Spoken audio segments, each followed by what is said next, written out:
ಸಾಕಷ್ಟು ಷಡ್ಯಂತ್ರ ನಡೀತಾ ಇದೆ ಅಂತ ನೀವು ಹೇಳಿದ್ದೀರಿ.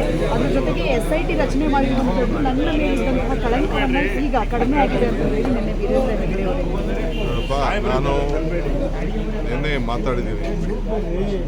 ಅವರು ರಿಪೋರ್ಟ್ ಬರಲಿ, ನಾನು ಟಿ ವಿಲಿ ಏನು ಸ್ಟೇಟ್ಮೆಂಟ್ ಆಗಿದೆ ಅದ್ರ ವಿಚಾರದ ಬಗ್ಗೆ ತಾವೇನು ಪ್ರಚಾರ ಮಾಡಿದ್ರಿ ಅದ್ರ ಬಗ್ಗೆ ಎಲ್ಲ ನಾನು ನೋಡಿದೆ. ಈಗ ಇನ್ನು ನನಗೆ ಫೈನಲ್ ರಿಪೋರ್ಟ್ ಬರೋವರೆಗೂ ಇದ್ರ ಬಗ್ಗೆ ಮಾತಾಡೋದ್ರಲ್ಲಿ ಅರ್ಥ ಇಲ್ಲ. ರಾಜಕೀಯವಾಗಿ ಯಾರು ಬೇಕಾದ್ರೂ ಮಾತಾಡ್ಬೋದು, ಬಟ್ ನಾನು ಮಾತಾಡ್ಬೇಕಾದ್ರೆ ಸರ್ಕಾರ ಒಬ್ಬ ಪ್ರತಿನಿಧಿ ಆಗಿರೋದ್ರಿಂದ ಇಲ್ಲ ಹೋಮ್ ಮಿನಿಸ್ಟ್ರೋ ಇಲ್ಲ ಚೀಫ್ ಮಿನಿಸ್ಟ್ರೋ ಅಫಿಷಿಯಲಾಗಿ ಸ್ಟೇಟ್ಮೆಂಟ್ ಮಾಡ್ತೀನಿ. ರಿಪೋರ್ಟ್ ಬರಲಿ, ಆಮೇಲೆ ಮಾತಾಡ್ತೀನಿ. ಬಟ್ ವಾಸ್ತವಾಂಶ ಏನು ಅಂತ ಜನಕ್ಕೆ ಅರಿವು ಮಾಡಬೇಕು ಅನ್ನೋದು ನಮ್ಮೆಲ್ಲರ ಆಸೆ. ಸರ್, ಈಗ ಸುಪ್ರೀಂ ಕೋರ್ಟಲ್ಲಿ ಅರ್ಜಿ ಹಾಕಿ ವಜಾಗಿದ್ರು ಕೂಡ ಸರ್ಕಾರದ ದಾರಿ ತಪ್ಪಿಸುವಂಥ ಕೆಲಸ ಮಾಡಿದ್ರೆ ಅವ್ರ ವಿರುದ್ಧ ಕ್ರಮ ತಗೊಳ್ತೀರಾ? ಬೇಡ, ಅದು ನಮಗೆ ಸುಪ್ರೀಂ ಕೋರ್ಟ್ ಆಗಿದ್ದು ಗೊತ್ತು, ಕೇಸ್ಗೆ ಹೋಗಿದ್ದು ಗೊತ್ತು, PL ಹಾಕಿದ್ದು ಗೊತ್ತು, PL ನಡೀರಿ ಅದೇ ಲೋಕಲಲ್ಲೇ ಹೋಗಿ ಅಂತ ಅವ್ರು ಬೈಕ್ ಕಳಿಸಿದ್ದು ಗೊತ್ತು, ಅದೆಲ್ಲ ನಮ್ಗೆ ಗೊತ್ತಿದೆ ಅದು. ಬಟ್ ಅದನ್ನು ಯಾರೂ ಸುಪ್ರೀಂ ಕೋರ್ಟ್ ಆಗಿದೆ ಅಂತ ಯಾರು ಹೇಳ್ಕೊಡಲ್ಲ. ಬುರ್ಡೆನ ಎತ್ಕೊಂಡೋಗಿ ಡೆಲ್ಲಿಗೂ ಎತ್ಕೊಂಡು ಹೋಗೋರು ಬುರ್ಡೆನ.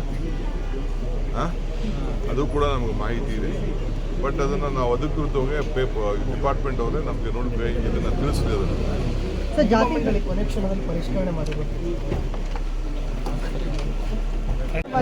ಸಾಕಷ್ಟು ಷಡ್ಯಂತ್ರ ನಡೀತಾ ಇದೆ ಅಂತ ನೀವು ಹೇಳಿದ್ದೀರಿ.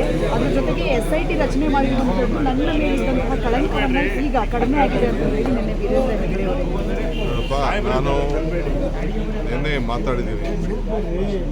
ಅವರು ರಿಪೋರ್ಟ್ ಬರಲಿ, ನಾನು ಟಿ ವಿಲಿ ಏನು ಸ್ಟೇಟ್ಮೆಂಟ್ ಆಗಿದೆ ಅದ್ರ ವಿಚಾರದ ಬಗ್ಗೆ ತಾವೇನು ಪ್ರಚಾರ ಮಾಡಿದ್ರಿ ಅದ್ರ ಬಗ್ಗೆ ಎಲ್ಲ ನಾನು ನೋಡಿದೆ. ಈಗ ಇನ್ನು ನನಗೆ ಫೈನಲ್ ರಿಪೋರ್ಟ್ ಬರೋವರೆಗೂ ಇದ್ರ ಬಗ್ಗೆ ಮಾತಾಡೋದ್ರಲ್ಲಿ ಅರ್ಥ ಇಲ್ಲ.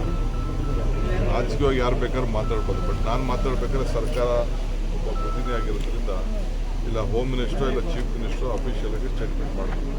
ರಿಪೋರ್ಟ್ ಬರಲಿ, ಆಮೇಲೆ ಮಾತಾಡ್ತೀನಿ.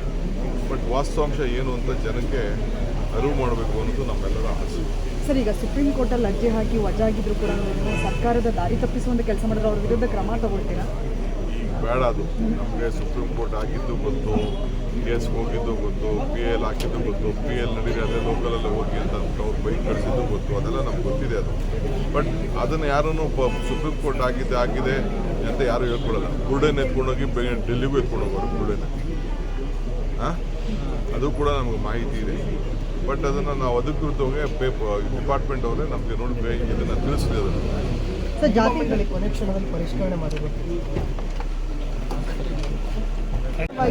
ಸಾಕಷ್ಟು ಷಡ್ಯಂತ್ರ ನಡೀತಾ ಇದೆ ಅಂತ ನೀವು ಹೇಳಿದ್ದೀರಿ. ಅದ್ರ ಜೊತೆಗೆ SIT ರಚನೆ ಮಾಡಿರುವಂಥದ್ದು ನನ್ನ ಮೇಲಿದ್ದಂತಹ ಕಳಂಕವನ್ನು ಈಗ ಕಡಿಮೆ ಆಗಿದೆ ಅಂತ ಹೇಳಿ ನಿನ್ನೆ ವೀರೇಂದ್ರ ಹೆಗಡೆ ಅವರು ನಾನು ನಿನ್ನೆ ಮಾತಾಡಿದ್ದೀನಿ. ಅವರು ರಿಪೋರ್ಟ್ ಬರಲಿ, ನಾನು ಟಿ ವಿಲಿ ಏನು ಸ್ಟೇಟ್ಮೆಂಟ್ ಆಗಿದೆ ಅದ್ರ ವಿಚಾರದ ಬಗ್ಗೆ ತಾವೇನು ಪ್ರಚಾರ ಮಾಡಿದ್ರಿ ಅದ್ರ ಬಗ್ಗೆ ಎಲ್ಲ ನಾನು ನೋಡಿದೆ. ಈಗ ಇನ್ನು ನನಗೆ ಫೈನಲ್ ರಿಪೋರ್ಟ್ ಬರೋವರೆಗೂ ಇದ್ರ ಬಗ್ಗೆ ಮಾತಾಡೋದ್ರಲ್ಲಿ ಅರ್ಥ ಇಲ್ಲ. ರಾಜಕೀಯವಾಗಿ ಯಾರು ಬೇಕಾದ್ರೂ ಮಾತಾಡ್ಬೋದು, ಬಟ್ ನಾನು ಮಾತಾಡ್ಬೇಕಾದ್ರೆ ಸರ್ಕಾರ ಒಬ್ಬ ಪ್ರತಿನಿಧಿ ಆಗಿರೋದ್ರಿಂದ ಇಲ್ಲ ಹೋಮ್ ಮಿನಿಸ್ಟ್ರೋ ಇಲ್ಲ ಚೀಫ್ ಮಿನಿಸ್ಟ್ರೋ ಅಫಿಷಿಯಲಾಗಿ ಸ್ಟೇಟ್ಮೆಂಟ್ ಮಾಡ್ತೀನಿ. ರಿಪೋರ್ಟ್ ಬರಲಿ, ಆಮೇಲೆ ಮಾತಾಡ್ತೀನಿ. ಬಟ್ ವಾಸ್ತವಾಂಶ ಏನು ಅಂತ ಜನಕ್ಕೆ ಅರಿವು ಮಾಡಬೇಕು ಅನ್ನೋದು ನಮ್ಮೆಲ್ಲರ ಆಸೆ. ಸರ್, ಈಗ ಸುಪ್ರೀಂ ಕೋರ್ಟಲ್ಲಿ ಅರ್ಜಿ ಹಾಕಿ ವಜಾಗಿದ್ರು ಕೂಡ ಸರ್ಕಾರದ ದಾರಿ ತಪ್ಪಿಸುವಂಥ ಕೆಲಸ ಮಾಡಿದ್ರೆ ಅವ್ರ ವಿರುದ್ಧ ಕ್ರಮ ತಗೊಳ್ತೀರಾ? ಬೇಡ, ಅದು ನಮಗೆ ಸುಪ್ರೀಂ ಕೋರ್ಟ್ ಆಗಿದ್ದು ಗೊತ್ತು, ಕೇಸ್ಗೆ ಹೋಗಿದ್ದು ಗೊತ್ತು, PL ಹಾಕಿದ್ದು ಗೊತ್ತು, PL ನಡೀರಿ ಅದೇ ಲೋಕಲಲ್ಲೇ ಹೋಗಿ ಅಂತ ಅವ್ರು ಬೈಕ್ ಕಳಿಸಿದ್ದು ಗೊತ್ತು, ಅದೆಲ್ಲ ನಮ್ಗೆ ಗೊತ್ತಿದೆ ಅದು. ಬಟ್ ಅದನ್ನು ಯಾರೂ ಸುಪ್ರೀಂ ಕೋರ್ಟ್ ಆಗಿದೆ ಅಂತ ಯಾರು ಹೇಳ್ಕೊಡಲ್ಲ. ಬುರ್ಡೆನ ಎತ್ಕೊಂಡೋಗಿ ಡೆಲ್ಲಿಗೂ ಎತ್ಕೊಂಡು ಹೋಗೋರು ಬುರ್ಡೆನ. ಅದು ಕೂಡ ನಮಗೆ ಮಾಹಿತಿ ಇದೆ. ಬಟ್ ಅದನ್ನು ನಾವು ಅಧಿಕೃತವಾಗಿ ಡಿಪಾರ್ಟ್ಮೆಂಟ್ ಅವರೇ ನಮಗೆ ನೋಡಿ ಇದನ್ನು ತಿಳಿಸಿದೆ. ಅದನ್ನು ಸರ್, ಜಾತಿಗಳಿಗೆ ಕೊನೆ ಕ್ಷಣದಲ್ಲಿ ಪರಿಷ್ಕರಣೆ ಮಾಡಬೇಕು. ಹೆಚ್ಚಿನ ವಿಡಿಯೋಗಳಿಗೆ ಪ್ರತಿಧ್ವನಿ ಯೂಟ್ಯೂಬ್ ಚಾನೆಲ್ ಸಬ್ಸ್ಕ್ರೈಬ್ ಮಾಡಿ, ಬೆಲ್ ಐಕಾನ್ ಕ್ಲಿಕ್ ಮಾಡಿ.